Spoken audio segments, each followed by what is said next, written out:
Welcome to the Smashville Fantasy Football Podcast. I'm your trade addict host, Andrew Banta, joined by our analyst who swears he can predict the future, Will Ott.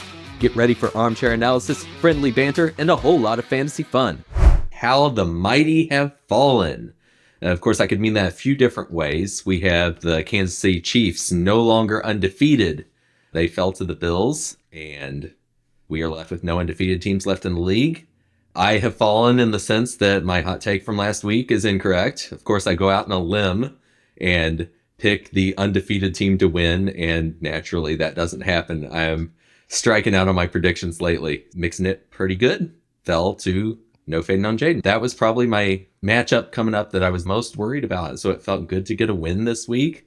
That knocked her down a couple places in our league standings. And has now lost the last 3 games. Yeah, last 3 games, 4 of the past 5 games. That's amazing. Dangerously close for mixing it pretty good to be on an 0-5 stretch here, which is just mind-boggling considering the start of the season. And there's really no flubs that led to it. I don't recall any egregious bench blunders or anything. And then in week 8, she only beat you by 1.5 points, so that narrowly avoided the 0-5 stretch there. Wu-Tang Financial at the top of the leaderboard now at 8-3, the sole team there with 8 wins. The points for those stands out with only 1,163 points. That ranks below the other top 8 teams. Really, Wu-Tang's got to hold on to that lead in games 1 to be a lock for the playoffs, as strange as it seems, because the points for alone is not going to get it done for him. Other matchups this week in our league, anything that you were watching? The matchup that I had was rough.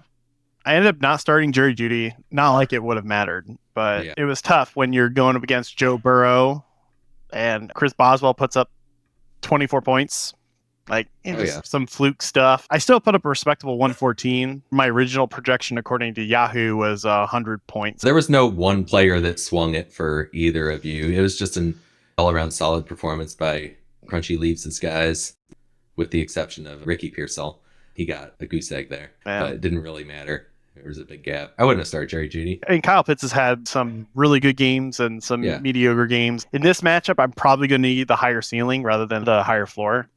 Mm-hmm. So I went with what I thought was the higher ceiling, and it happens. Yeah. Your matchup against mixing it pretty good. That one was very close. The Houston-Dallas game, I remember seeing your matchup, and you were projected to lose for most of that game. And then I checked back the next day, and lo and behold, you actually eked it out. The Monday night game. So that was at the very end. And thank goodness that I decided to stream the Houston Texans defense instead of my relatively top of the heap Pittsburgh defense. Normally, you just want to go ahead and start Pittsburgh every week, but I knew what a tough matchup it was. So in either dumb luck or a stroke of genius, I decided to pick up Houston, seeing that they were going against Dallas, who is already a pretty shaky team, but without Dak Prescott, I thought they could have even more turnovers. Absolutely. And the defense returned for a touchdown at one point, and that really swung the points in favor of me there. That was the turning point of the game. It was a fumble recovery for a touchdown, What also is interesting to know, I've been watching Jaden Daniels, his stats, and I was like, man, feels good to watch Jaden Daniels be 14 points this week. You did predict it a little bit, thinking he'd struggle more in the second half of the season. It's a little early to say for sure. Yeah. I think he still beat my projections from the beginning of the season. Yeah, not a good game for him. But other than that, I got some production out of Tyreek Hill with a touchdown in there. So that trade's feeling good for me right now. My running backs continue to be solid for me. Josh Jacobs, Kenneth Walker, they both did great. And thankfully, I got one of the boom days instead of the bust days for Jameson Williams. He's been hot and cold this year, and a good game came at the right time for me with him. Other matchups, I thought the one between Worst Eater Around and Under the Radar was interesting. Finally, the time has come that we've all been waiting for all year long for Taysom Hill to go off. This is the moment we've been waiting for since draft night, baby. I think he won by enough that it wasn't the difference in the game, but it certainly padded the stats. It was a big win, 144.93 points for Under the Radar, 100.79 for Worst Eater Around. But man, Taysom Hill comes in there with 3 rush touchdowns, 39.62 fantasy points, 50 reception yards, 138 rush yards. Oh my gosh. I didn't think it would come that way, honestly. I thought his breakout game would come from Derek Carr being injured and then the Saints saying, hey, we'd rather go with Taysom Hill at QB. Or, hey, we'll do a mix and be like, oh, this isn't working out. We're going to just put Taysom Hill in there and let him go. He just played football whatever way he could. Yeah, this is the scenario where it's hard to predict it week to week. Absolutely. I mean, he had to fill in for bye weeks, I think. And he's been starting him certain weeks, leaving him benched other weeks. You had Malik Neighbors on bye. So definitely have Taysom Hill in there. And it paid off big. Man, Hill filled up the stat sheet, though. You got the passing, receiving, rushing. He had an interception in there, a fumble in there. I was about to say, didn't he have an interception in there too? And those negative points didn't even matter. You still get 40 fantasy points despite turning the ball over in two different ways. Like, I'd take it every week. I mean, that's awesome. Absolutely. Who cares? Throw as many interceptions and fumbles as you want if you're going to As long as you give me 40 points every week, I'll put you in there. Wide receiver, tight end, flex spot. Looking at the past 4-game stretch, it's been very usable. You could call him an every week starter from that. Of course, he's got his bye coming up, but some middling floor games of 4.22 points and 5 points in there. But against Carolina, he scored 12 with a touchdown. So yeah, time to let Hill eat. Other matchups of note, just the fact that Simple Jack came out with a win against the Meg in what was a pretty strong performance for her team overall. But Simple Jack took care of business, managed his lineup well, made sure to get all the starters in there so that there were no zeros to drag his team down. And that got him the win over the Meg. He had struggled with that earlier this year. Yeah, for sure. Any other matchups you want to talk about, or we can run through the standings? I think we could run through the standings, especially with how close this is. Yeah, Wu-Tang Financial is our new leader at 8-3. But as I mentioned, a little shorter on the points for with 1,163. No Hard Thielens at number 2, sitting at 7-4, along with Crunchy Leaves at 7-4 for the third rank. Mixing It Pretty Good has fallen to number 4 in the league with a record of 6-5. Still top of the standings in points for with 1,371. You follow also at 6-5 for 5th place. I have climbed my way up to 6-5 and a 6th place finish currently. Our 5 and 6 teams at number 7 are Mitchy Mitch, and number 8, Worst Eater Around. And then closing the gap is Under the Radar, also at 5 and 6, just outside the playoffs in the number 9 spot. Mitberry Crunch, also 5 and 6, sits at number 10. And trailing the league by a little less this week is Simple Jack at 4 and 7 in 11th. And the Meg languishing in 12th with a record of 2 wins and 9 losses. And the points for her are still bottom of the league, 1,046. As for the NFL games this week, what ones were you able to catch? I watched the Packers-Bears game, obviously. That one was just up and down. I was surprised with Jordan Love looking pretty mediocre, throwing an interception early, and mid part of the game didn't really feel like he was making a reasonable contribution. The Packers didn't really have much on offense. The defense did okay, but they gave up so many yards where that game felt like it was out of touch, and then he ends up getting a go-ahead running touchdown, and then it's just like you see the Bears and the defense just give up a bunch of yards, but are only going to give up 3 points. The score is 1. Like, there's a differential of 1, and then they see this blocked field goal, and really, that's hilarious. The Bears just find new ways. Although watching it live, I did pick up on what I thought was a penalty on Green Bay on that block with hitting the long snapper, who's a protected player. And then no one mentioned it, I believe, in the live broadcast. And then like a day or two after, I was watching, I think, Pat McAfee talking about how there probably should have been a flag on that play because the long snapper was definitely moved around a bit in the protected area. So yeah, I didn't catch that. I'm not great at catching penalties anyway, but I did see a good portion of that game. And the block was great. That was exciting. It was funny. But tell me if this is your perception, since I did watch highlights on and off. It felt to me that the Bears controlled the game for the most part. Even though it was close most of the time, it just felt to me like the Bears were controlling the game more than the Packers, and it came down to the fact that the Bears just were trading some touchdowns for field goals. Yeah, I would, for the most part, agree with that. Not that they dominated or anything. It just felt like they were in the driver's seat. more than Yeah, the Packers. The they door had opened better to the Packers by drives. only getting field goals a couple times in there. Yeah, when you have time of possession, more plays, more. I'm pretty sure there was more yards in there too. I don't remember the exact stats from watching the game. That's what it felt like. Yeah, I didn't look at stats to say 19 that first downs either. to 23 first downs for Chicago. You had 68 plays for Chicago, only 43 for Green Bay. Mm-hmm. 391 for Chicago, 366 for Green Bay. There was only one turnover in the whole game. It was Jordan Love after marching all the way down to the field and throwing an interception after going 60-something, 70 yards. So, like, the total yards, it's basically 290 because they didn't get anything out of it on a big drive like that. Did you say time of possession? No, but I did say that the was total a big plays. One. Yeah, 36, the big one, 36 minutes to 23. Minutes. Yeah, that was a big difference, and I think that's why it felt that way to me too. Along with the fact that the Bears were leading the rushing game. When you're just pounding on the ground and moving down the field, that makes your team feel a little more in control, I feel like.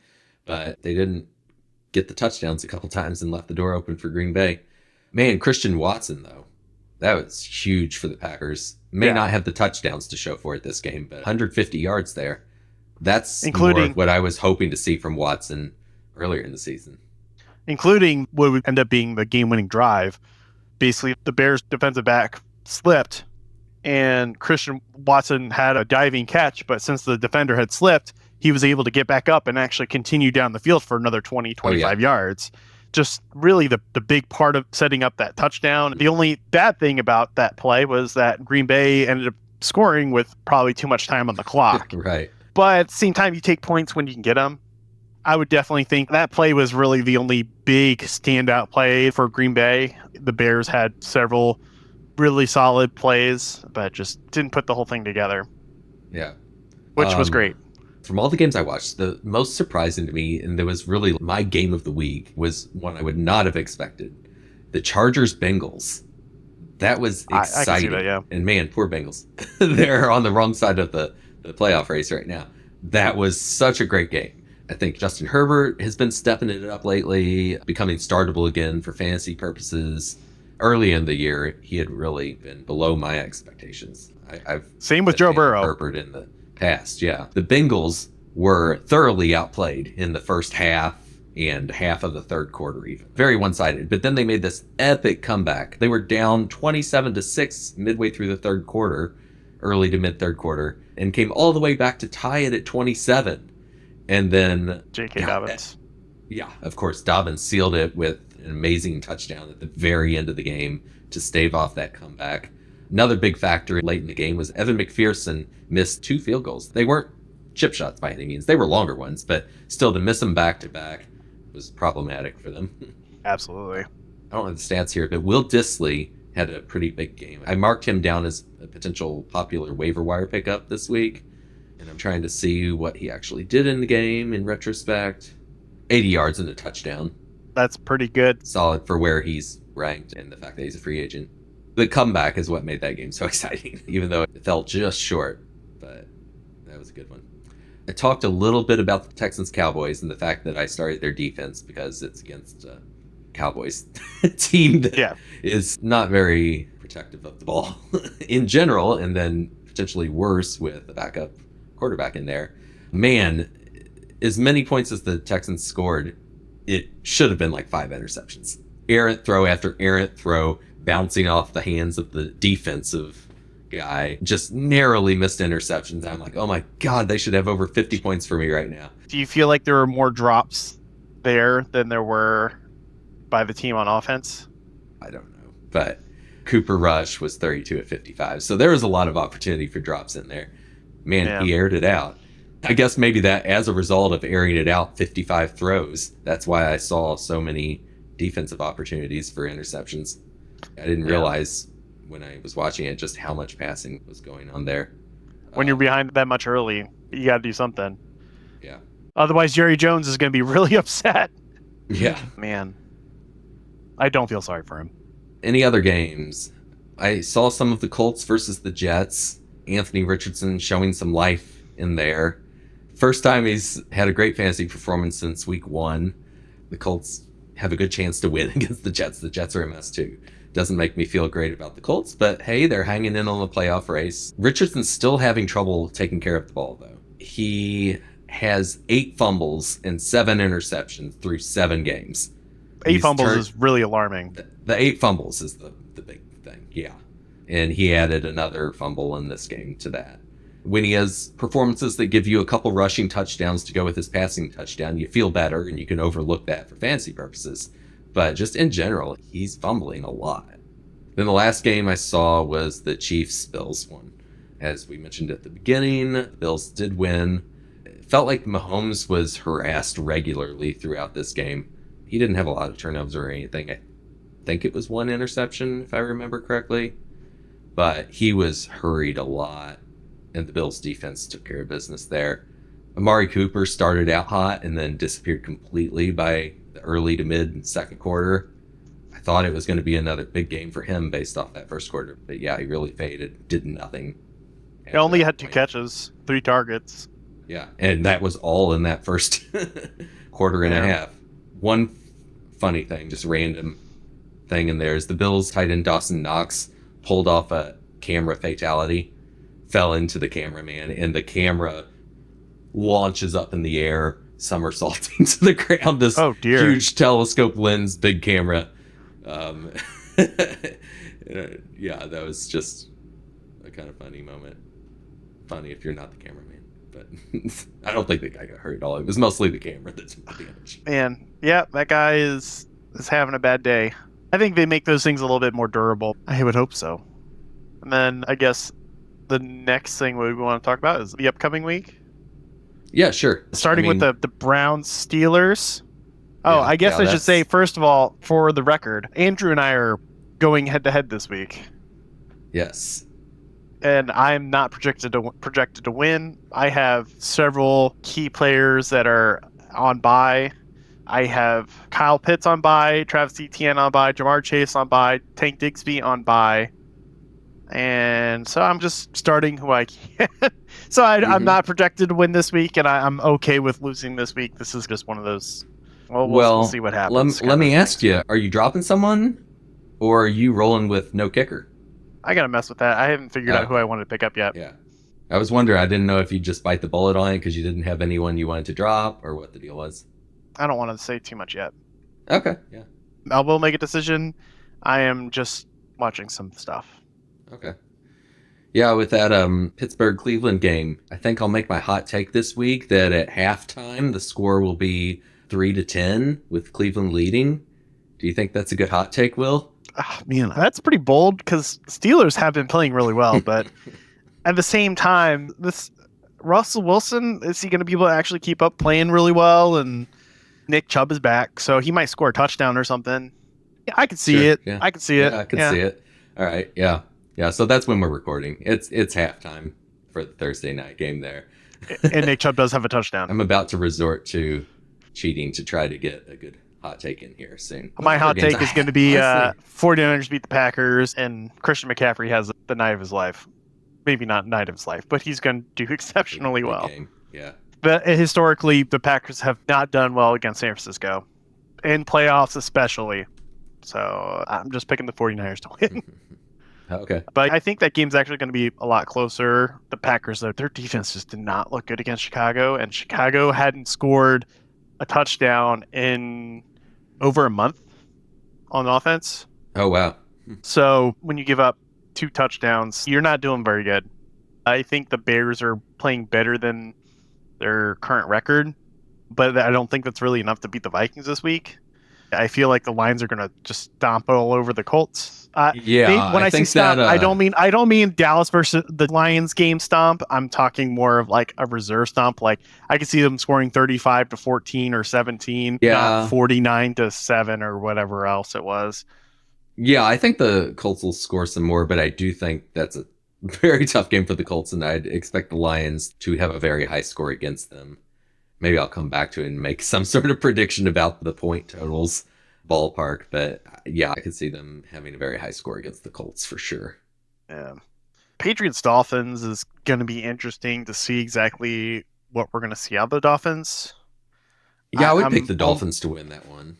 At what point are they out of contention for playoffs, or do they want to just say, you know what, the season's over. We're going to play Tua safe. We're going to let Tyreek Hill be safe and just focus on the next year, because if something happens, like Tua gets another concussion, he might retire. If Tyreek Hill gets like a torn ACL or something like that, then he's out for the beginning of the next year. Not exactly sure. I don't think the Dolphins are going to give up yet. They've played 10 games, so this is going to be their 11th game out of 17, and they're sitting 4-6. If they rattle off 4 straight wins, they're back in playoff consideration. The Giants they're switching their quarterback right now. Daniel Jones is are they benched. I did not hear that yet. Who's starting at QB? Do you even know? I don't remember his name. Tommy DeVito. Oh, okay. And Daniel Jones, for the record, did get dropped to not second string, but third string QB. I was just looking at that, and I'm like, what's the significance of that? Yeah, I think his time in New York is over. Yeah, I didn't know if second or third string placement was just not a big deal. Like maybe it was just a meaningless roster designation as opposed to the real ranking, but that's significant if he really does fall behind Drew Lock to become the third string QB on the team. Usually you see a quarterback just move up or down one and not two. Yeah, and here's the other significant part too, is that they changed the rule to you get to have an inactive QB, your emergency quarterback, so we don't have a situation like San Francisco had a couple years ago. So I don't know if that means that him being the third string QB means he's considered inactive unless Tommy and Drew get injured. Okay. Or are they running him as a third dressed player, and then they're running a fourth inactive quarterback as an emergency quarterback? Although running 4 quarterbacks to me seems weird and unlikely. But every team gets an inactive QB to be able to keep on their sidelines for a situation like that as an emergency quarterback. So I don't know exactly where that falls, but I want to probably say he's the inactive quarterback. Okay. Which is perhaps pretty significant in terms of his future in New York. Yeah. Cowboys Commanders, man, before the season I was pretty down on the Commanders and pretty reasonable on the Cowboys, but I think the Commanders win this one pretty easily. Yeah, it gives Jaden Daniels a chance to get his swagger score some points. Too. Yeah. Yeah, this should be a good week for him. Easy. I think he'll dominate the air and on the ground. I don't think he's going to have a problem. And you have your Chiefs-Panthers game. Chiefs-Panthers, let the Chiefs get their swagger back too. Good bounce-back opportunity for them there.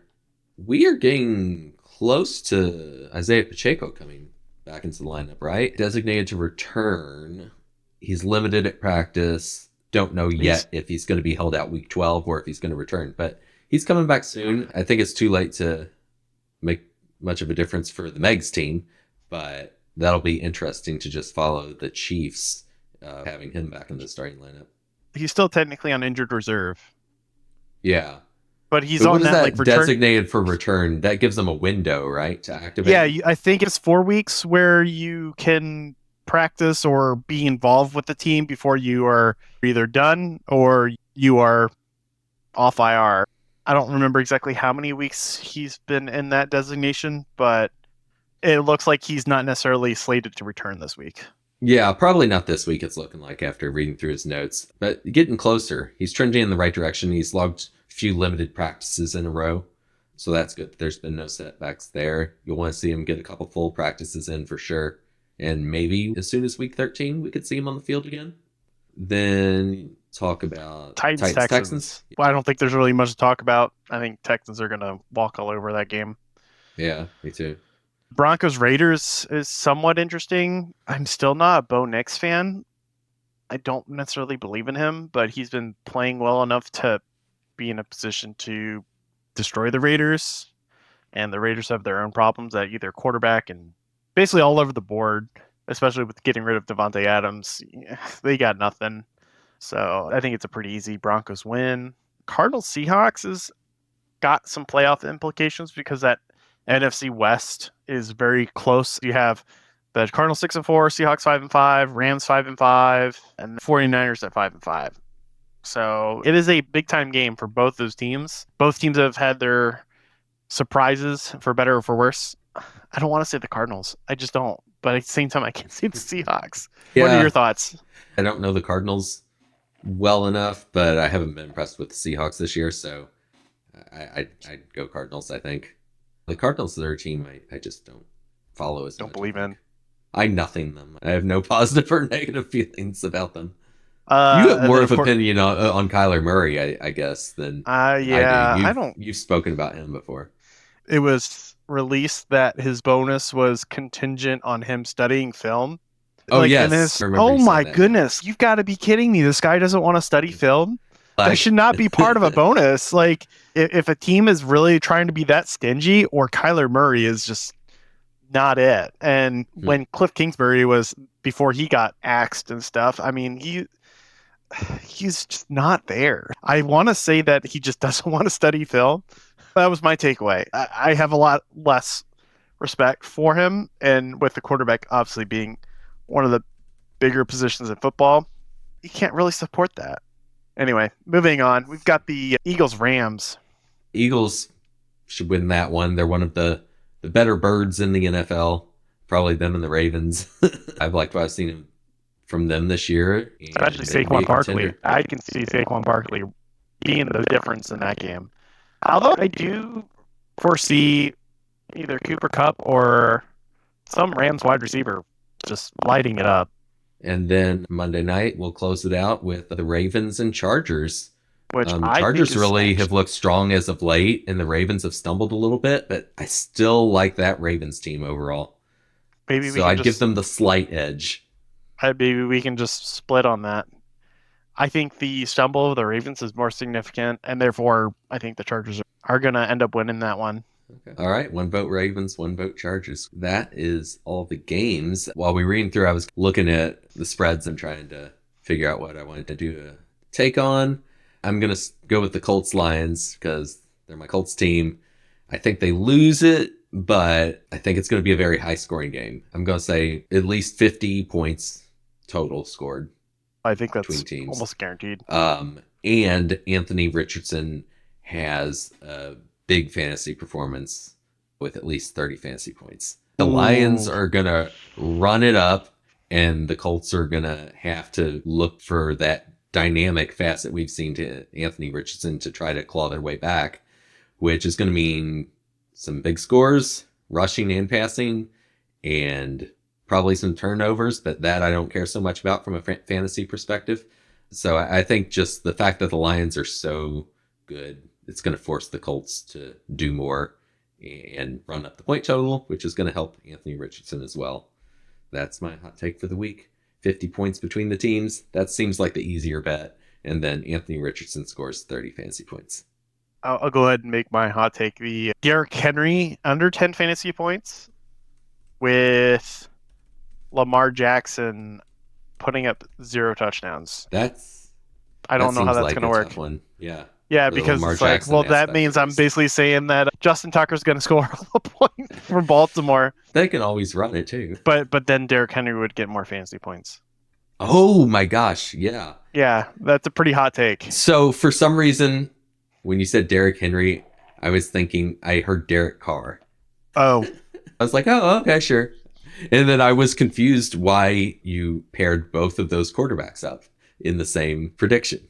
Obviously, I hadn't checked that it's his bye week anyway. So he will put up less than 10 fantasy points. He will put up none on his bye. Can I change it to Derek Carr gets That would be much easier. Yeah. No, the Derrick Henry one, I mean, it makes more sense why you paired it together now. But man, that seems like a hard bet. I'm not expecting to be victorious on this one, but I'm going to run with it because they play terrible against Pittsburgh. So maybe they continue the trend, especially on the road.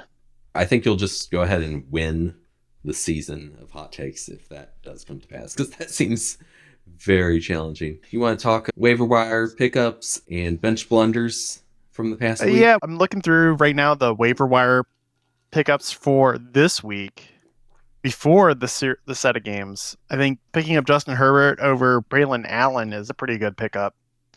Matthew Stafford and dropping New York Giants defense is an easy win.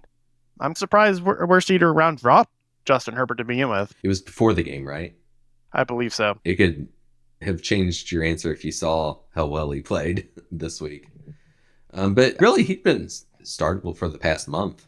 He's had some good games after a disappointing first 5 games. Yeah. Even first 6 games. Yeah, it's just hard to know. You don't want to only see a couple 20-plus point games and just say, oh, this is the new normal. It's a little hard to draw that conclusion for sure with a quarterback. So I get him not being picked up after a couple 20-plus point games, having looked at the rest of the season. As for the waiver pickups from the previous week that we were able to see, I think No Hard Thielens was quietly on fire this week with the pickups. She picked up the Detroit defense, kicker Jake Bates, and wide receiver Nick Westbrook-Ekheim. All 3 of these scored double-digit fantasy points for her. She started the defense and the kicker. So yeah, that's just bye-week selections and everything filling in. No real long-term moves necessarily. Or at least not intentionally. Not intentionally, at least. But heck, she called them right. And that's great to pick up that many points off the waiver wire just to fill in. Wu-Tang Financial picked up Marquez Valdez-Scantling. He was traded to the Saints just a couple weeks ago. Maybe 2 or 3. I forget. But yeah, had 2 monster weeks now back-to-back for his new team. So maybe Wu-Tang Financial's found something in him moving forward. That was a good pickup. And then I picked up the Houston defense, which normally wouldn't be too notable. I've had them earlier in the season for a bit and dropped them. But that single-handedly won the week for me because the Pittsburgh defense would have got around that projection, but the Houston made up the real point deficit I had elsewhere on my team. Mm-hmm. Are there any others that you saw that you thought were noteworthy? Because the rest, I didn't think there was any huge single moves. I didn't notice anything. Okay. Yeah, so my personal waiver wire wizard award for this week, I'm going to give it to No Hard Thielens. Not because of any one move, but just kind of the culmination of making 3 good moves to fill in for you that week. So it's body of work as opposed to any one genius move. As for the bench blunders, this one is not a blunder at all, but I just wanted to talk about it. Crunchy Leaf started Ricky Pearsall after a big previous week, only to get 0 points from him. I don't think you could have made a case to start someone else over him. It's just a funny fluke. No blunder, but just unfortunate. Oh, something to note, especially when the game wasn't close. Still won by 35 points. I noted that Under the Radar ended up leaving a lot of the points on the bench this week, having Christian Watson with around 17 fantasy points on the bench, and then Devontae Turpin had 20.4. But I think I would have made those same choices.